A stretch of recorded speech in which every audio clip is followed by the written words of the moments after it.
to Carson Takes. We don't do retakes.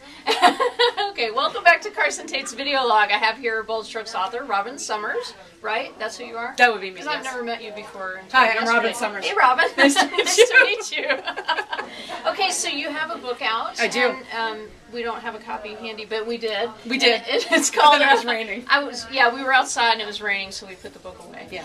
It's called After the Fall, and it's kind of apocalyptic. I just wanted to say apocalyptic. Say it 5 times fast. I won't. Okay, so tell us a little bit about the book, and I'm going to ask you some quizzical questions. Ooh, I didn't know there'd be a pop quiz. Okay. After the Fall is about is a post-apocalyptic story about a woman who has survived the end of the world, a terrible plague, and is trying to get home to her family and keep a promise to her father that she made over a broken phone line.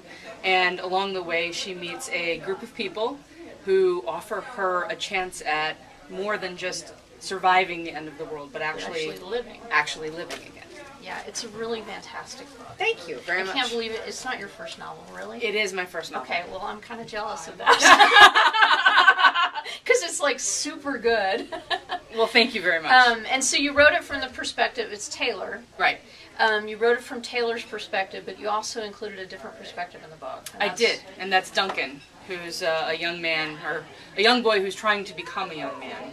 And he kind of idolizes Taylor. He does in a lot of ways. She comes on the scene and she's something sort of new and different and unlike anybody else on the farm, and shows him a little bit of a different side of the world.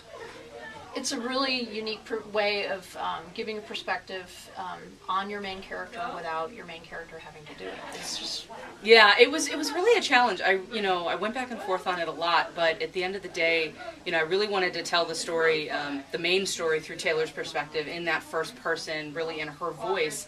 But obviously there are also things that are going on that she doesn't know about. Right. And so there's that part of it, but also Taylor is sort of battle worn and has really been through a lot of things, and the Duncan character is a lot more innocent and optimistic, and he brings just a different take on things that I thought was important for the story. And there's a love story. There's a love story, and it's really sweet. Oh yes, it's very sweet. So it's kind of.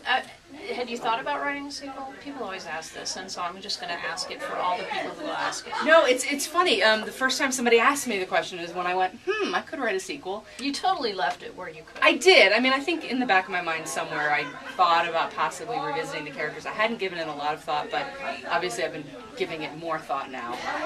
So yeah, I think at some point there's probably a sequel in the works, but not right now. Okay. The world could come back to fruition. It could. It could. It could. It absolutely could. Well, there's a lot of people that did manage to survive, and at some point there's got to be a government again, and all kinds of interesting things. So could be a lot of change on the farm. Put my name in the hopper for an important position. I could in government. Awesome. In the new world. That'd be great. I'm gonna make you secretary or something. Awesome. Important. I would like that. All right. Cool. So what are you working on next? I am working. Now. I am working on the next novel, which has nothing to do with that one. It's a little bit happier. Although not really, actually. I don't think I know how to write happy. Tell us about your depressing next novel. The next one's a total departure. It's a romantic thriller. Oh, excellent. Actually.